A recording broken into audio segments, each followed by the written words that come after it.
Добрый день, уважаемые предприниматели, промышленники. Трудно не согласиться с тем, что время является самым ценным ресурсом, который у нас есть. Оно является не только самым ценным, но еще и единственным ресурсом, который есть у многих предпринимателей. Поэтому мы должны ценить наше время и использовать его максимально эффективно. Успешных предпринимателей от неуспешных отличает именно то, насколько эффективно они используют и расходуют свое время. Мы с нашей командой лаборатории сетевой инженерии в рамках проекта самостоятельной предпринимательской деятельности в сфере информационных технологий решили разработать, придумали и разработали метод, который позволяет вам, предпринимателю, экономить время и эффективнее его расходовать. В данный момент у каждого здесь присутствующего есть как минимум один вопрос, ответ на который он ищет. Ответами на эти вопросы, на эти промышленные или бизнес-вопросы является ценная информация для вас. Множество этих ответов, оно существует в то же самое время, в которое существует и множество вопросов. А расстояние между вопросом и ответом и есть так называемый информационный барьер. Нахождение ответа на вопрос есть не что иное, как преодоление информационного барьера. Мы проанализировали все существующие на сегодняшний день способы поиска информации. Одни из примеров – это Яндекс, российский поисковик, Google, международный поисковик. Мы посмотрели, как они работают. Метод их функционирования достаточно прост. Вы вводите объект вашего поиска, отправляете запрос поисковику. Поисковик отвечает результатами, это страницы с ответами, которые вас направляют на разные интернет-ресурсы, другие интернет-сайты. Другие интернет-сайты, которые имеют в своем текстовом контенте морфологическое совпадение с вашим запросом. Мы решили проанализировать то, насколько функционируют, насколько эффективны эти поисковые моторы в случае промышленности. Я вам предлагаю вместе со мной сегодня, сейчас, сделать небольшой поиск. К примеру, инженер, здесь я его назвал инженер Росси, может быть, инженер Иванов, ищет в интернете диск сцепления диаметром 400 мм. Google отвечает нам 1 миллион 60 тысяч ответов на данный вопрос. Яндекс предлагает нам 513 тысяч результатов. Что это значит? Это значит, что инженер Росси или Иванов должен изучить как минимум часть из этого огромного количества информации и потратить очень много времени. Мы решили подумать, как возможно сократить это время и как можно увеличить, улучшить качество информации. Ведь вначале, если мы перейдем назад, видно, что первые результаты информации – это страница Википедии, где инженеру производства объясняется, что такое диск сцепления. Или страница Alibaba или Amazon, где распродаются китайские диски сцепления сомнительного производства, сомнительного качества. Либо страница eBay, на котором колхозник Вася продает диск сцепления от своего старого трактора. Или группа музыкальная под названием «Сцепление 400 Вт» на Фейсбуке. Или, например, наверное, Россия Консалтинг знает, немецкая группа ZF, которые имеют штат IT-сотрудников, которые продвигают в сети интернет все свои производства, в том числе и диски сцепления. В чем проблема? Основная проблема. Основная проблема – это отсутствие структуры информации. Мы посчитали, что в случае промышленности качество информации возможно добиться путем структурирования данных. Структура данных напрямую зависит от процесса ввода и вывода информации из сети. Процесс ввода информации – это компетенция веб-мастеров. Информация о вашем производстве, о вашем предприятии попадает в сеть путем создания интернет-сайта, которые делают разные веб-мастера, у которых разные компетенции, квалификация, знания, понимание алгоритмов поисковиков и так далее. Поэтому и данные получаются разные, разнопестрые.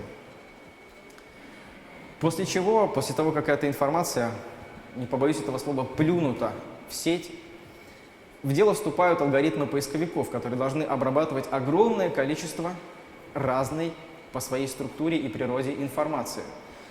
В итоге мы получаем результат, что из 100% ценной информации до предпринимателей доходит лишь 5-10% информации. Всю остальную информацию предприниматель должен искать, предприниматель, инженер, коммерческий директор должен искать вне сети, тем самым увеличивая расходы и время на поиск. Мы предлагаем вашему вниманию первый результат поиска нашей платформы. Здесь мы видим не 1 миллион, а 5, 10, иногда один результат, потому что в случае с промышленностью речь идет о конкретном технологическом процессе, о конкретном промышленном процессе фабрикации, о конкретном продукте, который имеет конкретные технические характеристики. В нашем случае мы видим здесь страницу объекта поиска, его технические параметры, сфера применения, описание. Если повезет, технический рисунок и картинку. В том числе, самое главное, это параметры, я подчеркиваю. Вернувшись назад, мы можем посмотреть не только сам продукт, а перейдя на остров компании, мы сможем найти всех производителей конкретного продукта, который имеет диаметр 400 мм. Это конкретно пример одного из производителей, это профиль, одного из производителей дисков сцепления 400 мм. Наши уважаемые партнеры, которые помогли нам с тестированием данных и предоставили нам информацию о 10 тысячах моделей разных дисков сцепления. Компании Sassen. Это пример структурированной информации, когда структура данных имеет четкую инженерно, организованную модель. Возможно быстро найти не только конечный продукт. Было бы важно найти не только конечный продукт, но еще и процесс фабрикации. Пожалуйста, почему бы не вставить ваши процессы фабрикации в единую базу данных и объединить информацию? Многие процессы фабрикации очень дорогостоящие, например, закалка стали, либо фрезерные работы. Некоторые фрезерные машины стоят 300, 500, 1 миллион евро. И не всегда предприятие имеет возможность располагать этим процессом обработки внутри компании. Именно поэтому предприятия предпочитают, может быть, выводить на аутсорс или вовне своей системы производства данные процессы. В этом случае рождается необходимость быстро и оперативно найти именно тот необходимый процесс фабрикации. Это могут быть станки, все что угодно. Мы пошли дальше в нашем эксперименте и решили как-то ответить на один из промышленных рисков. Я имею в виду, когда ваше производство базируется на компоненте другой компании. Если другая компания закрывается, то не всегда вы об этом узнаете. Но в этом случае вы рискуете не произвести вашу продукцию. Именно поэтому мы автоматизировали процесс поиска компонентов, которые являются основными компонентами или так называемыми Bill of Material, спецификацией вашей продукции. Мы изучили предприятие как комплексной динамической системы производства. Создание более простой модели этой сложной системы позволяет вставить некую проекцию вашего производства в сеть. И эта проекция будет взаимодействовать с другими моделями других компаний. При всем при этом получается нахождение точек пересечения интересов компаний. Сейчас я вам покажу слайд. Этот метод был разработан в Туринском политехническом университете нашей командой благодаря изучению промышленной инженерии и управления. Но, конечно, основную суть промышленного поиска мы поняли, общаясь напрямую с предпринимателями. Это все позволяет находить точки пересечения интересов, создает возможность для промышленного взаимодействия, для технологического и научного взаимодействия компаний, и в том числе объединение промышленных и научных мощностей предприятий. С одной стороны, мы имеем компании, которые ищут информацию. С другой стороны, мы имеем предприятия, которые этой информацией хотят поделиться. Это может быть, как я уже сказал, все что угодно. Не хватало только платформы, единого пространства, в котором эта информация может с разных сторон пересекаться. Мы таким образом получаем динамическую модель информации, когда предприниматели имеют возможность быть информированными в промышленности и в бизнесе в режиме реального времени. Это современный взгляд на взаимодействие между предприятиями. Еще, чтобы закончить, хочу просто подчеркнуть, что мы немножко изменили саму схему создания сетевого программного обеспечения. Крупные компании имеют своих IT-специалистов, свой став программистов, информатиков. Мелкие и средние предприятия не всегда имеют такой возможности. Не всегда имеют возможность купить дорогостоящее программное обеспечение и иметь консультантов из информатики. Мы сделали немножечко иначе.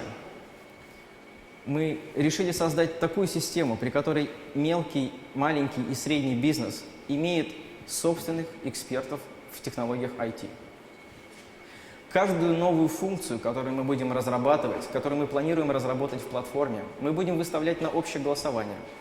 Таким образом, мы станем вашими IT-консультантами, а вы станете нашими бизнес-консультантами. И вместе с вами, уважаемые предприниматели, мы создадим действительно эффективный инструмент для ведения бизнеса.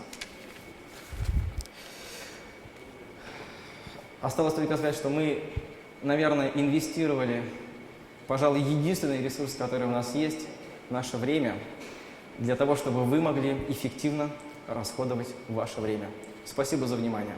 Хотелось только поблагодарить Туринский политехнический университет и МГТУ имени Баумана за их вклад в платформу. Туринский политехнический хочу поблагодарить в лице профессора Клаудио Джованни де Мартини.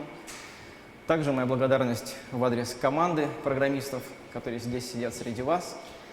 И благодарю торгпредставительство Российской Федерации за то, что дали возможность с вами здесь пообщаться. Спасибо. До свидания.